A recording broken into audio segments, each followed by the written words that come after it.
Hello everybody and welcome to Farthest Frontier, a real-time strategy city building game that has just released in version 1.0 after its early access. In this video we're going to take a look at what sets this game apart.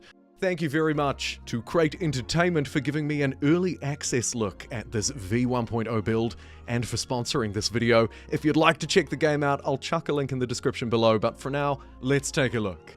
Now, before we jump into the game, let's very quickly talk about the game setup. There are 3 different default options that will generally cater to the difficulty of the world around you, the hostility, and the starting resources. You can also change the map size as well as map type, which will further increase the difficulty depending on the kind of stuff you have.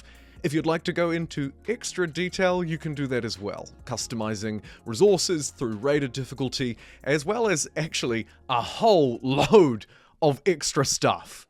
Once you've finished customizing that world, it's time to get started. This is the Farthest Frontier, and we've got a whole load of great stuff to set up. It begins by placing a town center, an upgradable one, and then the basic harvesting of resources like trees and stones, as well as some berries to eat. Our initial colonists, granted a relatively small force, just about 12 dudes, have a pretty big task ahead of them.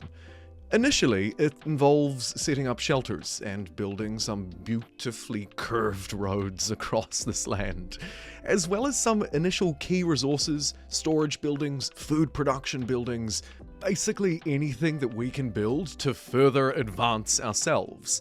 Speaking of ourselves, of course, this fledgling colony is made up of villagers. Villagers that don't only occupy and work in the various buildings like the saw pit here, but actually there's a lot more going on behind the scenes. These villagers actively live their lives, performing the jobs in real time as you might expect, carrying goods from one work site to the next, constructing, building, you name it. They also have a series of needs, and these will become ever increasing and ever complex as we move through the game's technology tree. The pacing here overall is thankfully relatively slow. The game tends to introduce things slowly over time, and progressing through the technology tree and unlocking more advanced goods and needs for our people genuinely takes time. We'll also use them to explore some salvage sites. Just as a quick tip, by the way, the rewards that you get from these early on are so beneficial to your construction, to your economy, your warfare. We'll talk about that a little bit more later on though. One of the other key resources you'll need to get online early is food. And the farming simulation in this game is also another noteworthy point of difference. Here, after you plot out your fields, you'll be able to assign a series of different crops, and these crops have a kind of a natural tolerance to things like frost or drought, as well as the land around them. The weeds, the growth time, the fertility, all of it matters. You can queue up a series of different crops to grow on these fields as well, across not 1, not 2, but 3 years. Or lace in some extra little things, like a little bit of extra time for the farmers to tend to the land. The system also allows you to fight other mechanics, like the potential for diseases to accumulate in the soil in your crops, and hopefully get a good mixture of soil, adding sand or clay to move the fertility and the overall usefulness of the land the way that you need it, to suit your crops. It's a very fascinating system for farming. There's a whole load of detail, and as you progress through the game, upgrading your town center, and indeed the broader buildings around it, you'll start to get a better feel for which crops you should plant, where and when, to try and get around things like frost or drought. Here, inside of the town center, as well as using the controls in the bottom right, you'll be able to get a really great view at all of the different professions, the jobs, as well as the resources or goods, usable items you've gathered, and the overall happiness and effectiveness of your village. As you progress it through the research tree, as well as through the overall real-time environment that we're operating in, you'll move through the in-game seasons tracked at the top of the screen throughout your entire game. This will impact the crops that we've already talked about, the visual look and feel of the world, as well as the kind of resources that you can get. Moreover, the people will also need to cater to the needs of the seasons, most notably warmth. You might need firewood or charcoal to keep your dudes alive. Your resource chains will also help a lot here too. Clothing, armor, weapons, whatever they need to get the job done, that's where you'll find it. Furthermore, they also care a lot about a mechanic that I am very fascinated with called desirability. Decorations are a great way to improve the desirability of your village, and as you can see, it uses this really nice color coding system so you can very easily track the desirability of each place and the impact that a new improvement, whether it be a garden, a flagpole, or one of the more substantial buildings, has on the overall desirability of the land. Other more significant buildings, like research buildings, in particular the academy, as well as religious shrines and more, will also impact the desirability of any given area. And, as you might expect, some buildings, namely the more industrious, perhaps stinky ones, take away from desirability. So there's a city building, sort of urban designing element at play here too. You're going to want to make sure that things like the compost yard, which naturally stinks, though it does provide some useful fertilizer for our lands, you're going to want to make sure that this bad boy is well away from where your shelters are and where your main urban center is. At the same time though, logistics and goods and how buildings are connected matters too, so you need to keep your roads and your connections, your wagons, tight. Furthermore, trade will be your best friend, for sometimes you just can't get a hold of certain goods, either at the phase that you're up to, or overall. Things like heavy tools, or indeed livestock, are great to trade in, to fill in buildings like your barns, and provide some kind of extra, reliable, probably very tasty source of food for your growing village.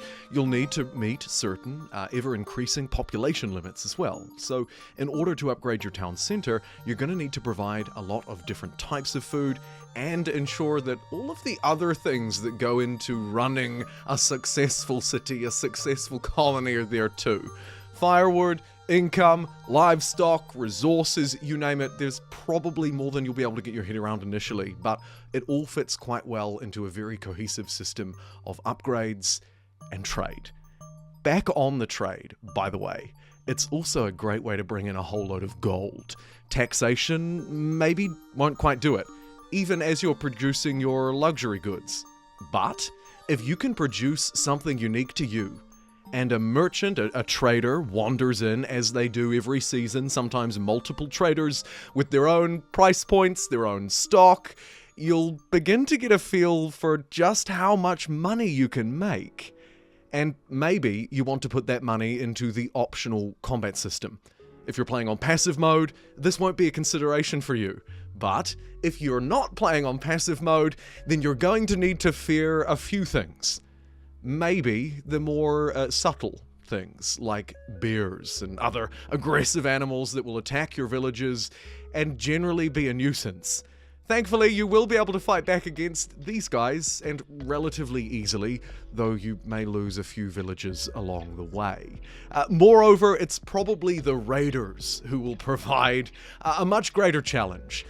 These guys will raid you periodically to steal all of your goods and treasures. They will really seek out, like homing missiles, your defensive infrastructure, like guard towers, or your stockpiles. Here they'll look to take all of your goods and your money. Obviously, you want to try and stop this. There are a few ways you can go about it. Money, as well as sort of goods and weapons, will be key to training your own armies. You could also draw your peasantry, the villagers, back to the town center, and maybe they can put up a fight of their own. Generally, I've found they're pretty good at fighting bears, but if you want to fight off the raiders, or indeed take the fight to them, you're going to need to have some proper militia and some proper armies. Though here in Farthest Frontier, I'd also recommend you focus in on defense. These lookout towers don't just expand your view of the massive map as you grow out further looking for things like iron or gold or whatever it may be. They also provide a lot of defensive capacity. Combine that with subtle little fences around your farmland to protect it from invading deer, and broader defensive walls to protect you from raiders, and you should be fairly well placed to fight them off. That being said, to be honest with you, I wasn't really able to completely defeat them in my first 1, 2, 3, even 4 raids. Even though my dudes are stronger than theirs, they're just not quite good enough. So, a recommendation to you if you choose to play with combat enabled, focus on your defenses or be willing to forego some of your many goods and resources when you're raided.